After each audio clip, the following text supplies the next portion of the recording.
Bismillahirrahmanirrahim. Assalamualaikum warahmatullahi wabarakatuh. Alhamdulillahirrabbilalamin. Pada kesempatan kali ini kita akan bersama-sama mempelajari tentang adab sholat dan berzikir pada mata pelajaran akidah akhlak.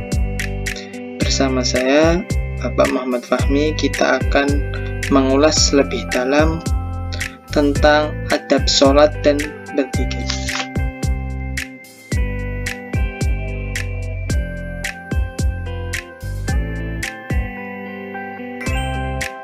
Sholat merupakan ibadah yang diwajibkan kepada setiap muslim, baik itu muslim laki-laki maupun muslim perempuan, dan sholat merupakan manifestasi keimanan seseorang dan ibadah yang sangat mulia.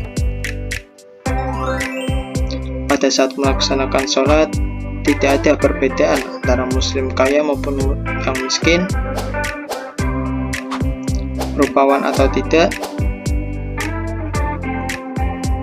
Semua memiliki derajat kedudukan dan kepasrahan yang sama kepada Allah Subhanahu wa Ta'ala. Pada saat itu, seorang muslim menghadap Allah dengan ketundukan tubuh dari hatinya. Maka sudah sepatutnya setiap muslim mempersiapkan jasmani dan rohaninya dengan baik agar dapat berkonsentrasi atau khusyuk dalam mendirikan sholat dengan sempurna.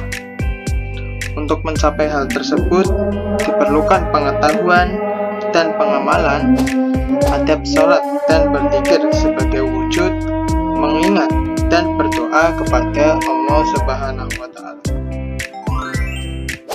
Pada pembahasan materi ini akan terbagi menjadi 3 poin. Yang pertama, poin pengertian. Kita akan mempelajari tentang pengertian sholat dan zikir. Yang kedua, adab. Kita akan mempelajari tentang adab sholat dan zikir. Dan yang ketiga, poin hikmah, yakni hikmah sholat dan hikmah zikir. Yang pertama, pengertian sholat. Sholat menurut bahasa Arab berasal dari kata sholatun yang memiliki arti doa. Menurut istilah syara, sholat adalah suatu ibadah yang tersusun dari beberapa perkataan dan beberapa perbuatan yang dimulai dengan takbiratul ihram, Allahu Akbar, dan diakhiri dengan salam, Assalamualaikum warahmatullahi wabarakatuh, dan memenuhi syarat dan rukun tertentu.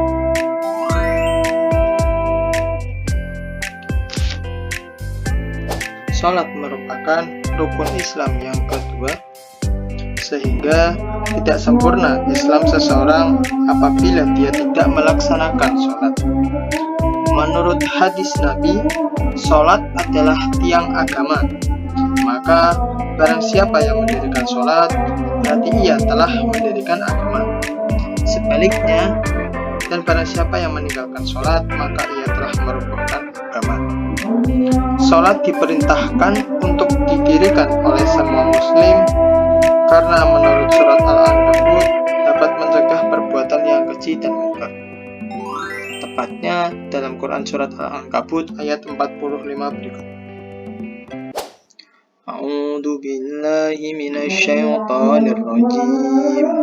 Bismillahirrahmanirrahim. Utlu ma uhiya ilaika minal kitabi wa aqimis shalah. Innas salata tanha 'anil fahsya'i wal munkar wa la dzikrullahi akbar. Wallahu ya'lamu ma tasna'un. Artinya, bacalah kitab Al-Quran yang telah diwahyukan kepadamu Muhammad, dan laksanakanlah sholat. Sesungguhnya sholat itu mencegah dari perbuatan keji dan mungkar. Dan ketahuilah, mengingat Allah, sholat itu lebih besar keutamaannya dari ibadah yang lain. Allah mengetahui apa yang kamu kerjakan. Sholat merupakan amal yang dihisab paling awal pada yaumul hisab. Jika sholatnya baik, maka baik pula seluruh amalnya. Sebaliknya, jika nilai sholatnya rusak, maka seluruh amalnya dianggap rusak. Allah mewajibkan kepada setiap muslim sholat 5 waktu dalam sehari semalam yang sudah ditentukan waktunya.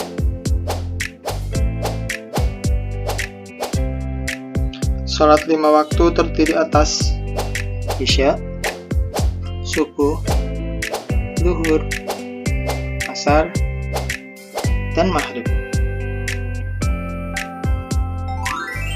Yang kedua, pengertian zikir. Zikir berasal dari bahasa Arab dzakara yang berarti mengingat atau menyebut. Menurut istilah, zikir adalah mengingat Allah dengan cara menyebut sifat-sifat keagungan Allah dan memuliakannya.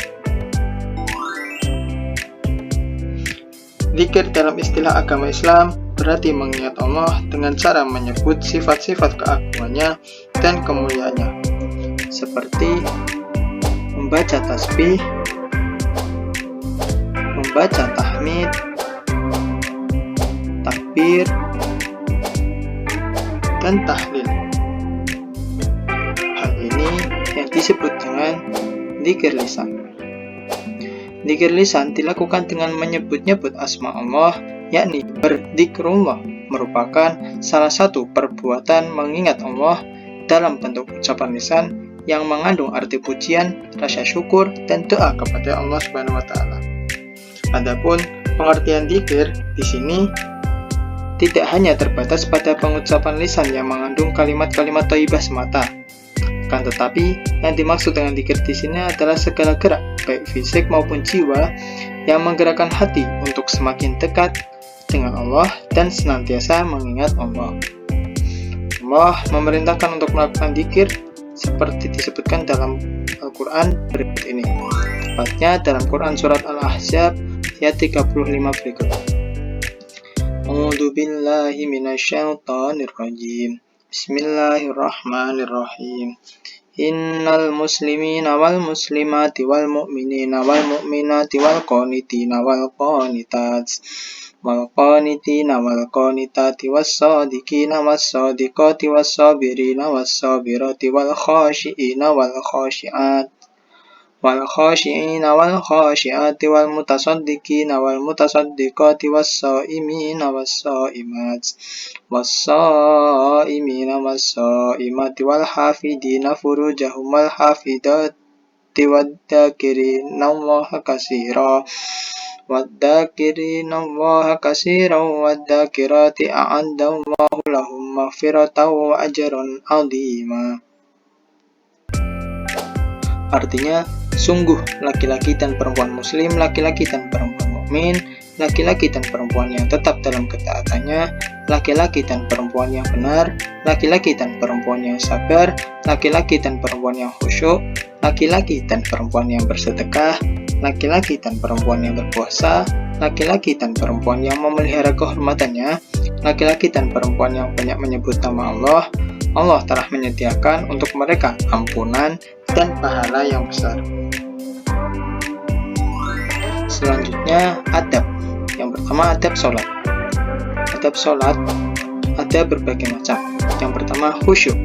Khusyuk adalah kelembutan hati, kerendahan, ketenangan, dan ketundukannya. Jika hati telah merasakan kehusyukan, anggota tubuh yang lain akan khusyuk pula. Ibaratnya prajurit yang taat pada komandannya. Yang kedua, hati yang ikhlas. Allah Subhanahu wa taala tidak akan menerima amal kecuali amal tersebut dikerjakan dengan penuh keikhlasan. Riya dan sum'ah termasuk penghalang diterimanya amal seseorang. Maka laksanakanlah sholat dan zikir dengan ikhlas dan jauhkanlah riya dan sum'ah. Yang ketiga, menjaga waktu dan batas-batasnya. Ketika waktu sholat masuk, bersegeralah menunaikannya dengan penuh semangat saat kewajiban itu tiba. Selanjutnya, menjaga kebersihan dan kesucian tempat sholat. Maksudnya, menjaga dari najis-najis yang ada. Selanjutnya, menyingkirkan gambar, tulisan, atau apa saja yang mengganggu kekhusyukan sholat. Selanjutnya, memakai pakaian yang terbaik. Pakailah pakaian yang rapi, santun, baik, harum semerbak, terutama laki-laki, dan menutup aurat secara sempurna. Memakai pakaian terbaik saat sholat merupakan tanda dan wujud syukur seorang akan nikmat Allah Subhanahu wa Ta'ala yang dikaruniakan kepadanya. Selanjutnya menyesal serta bersedih.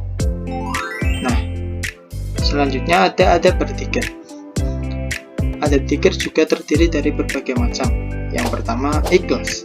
Ikhlas dalam berzikir mengharap ridha Allah dengan membersihkan amal dari campuran sesuatu. Menghadirkan makna zikir dalam hati sesuai dengan tingkatannya dalam musyahadah. Selanjutnya, merendahkan suara. Nah, ketika berzikir, hendaklah merendahkan suara. Hal ini dimaksudkan agar tidak mengganggu konsentrasi orang lain yang ada di sekitarnya. Apalagi dalam berzikir haruslah memusatkan konsentrasi pada keagungan Allah Subhanahu wa Ta'ala dan dengan ketundukan yang sempurna. Selanjutnya, berzikir dengan zikir dan wirid yang telah dicontohkan Rasulullah. Karena zikir adalah ibadah, maka membaca Al-Quran dengan niat berzikir juga dianjurkan. Selanjutnya, mencoba memahami makna dan khusyuk dalam melakukannya. Selanjutnya, duduk di suatu tempat atau ruangan yang suci, seperti duduk dalam sholat, juga dianjurkan. Selanjutnya, mewangikan pakaian dan tempat dengan minyak wangi, pakaian yang bersih dan halal. Yang ketujuh, memilih tempat yang agak sunyi. Boleh saja memejamkan dua mata, lantaran dengan mata terpejam itu tertutup jalan-jalan panca indera lahir, sehingga dapat mengakibatkan terbukanya panca indera hati. Nah, poin terakhir yakni tentang hikmah sholat. Ada berbagai hikmah yang dapat kita ambil dari sholat. Yang pertama, mendidik disiplin dan menghargai waktu. Yang kedua, menjadikan hati tenang.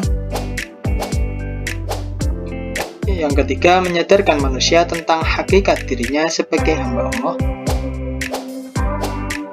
Yang keempat, menanamkan nilai tidak ada yang memberi kenikmatan dan pertolongan selain Allah. Selanjutnya, menjauhkan diri dari perbuatan yang keji dan mungkar. 6. Menjauhkan diri dari sifat sombong. Dan selanjutnya ada hikmah berzikir. Yang pertama, membuat orang lebih bersemangat dan berusaha. Yang kedua, hati menjadi tenang. Selanjutnya, bersabar dan ulet dalam menghadapi masalah apapun. Mempunyai harapan-harapan hidup yang tersimpan dalam jiwa.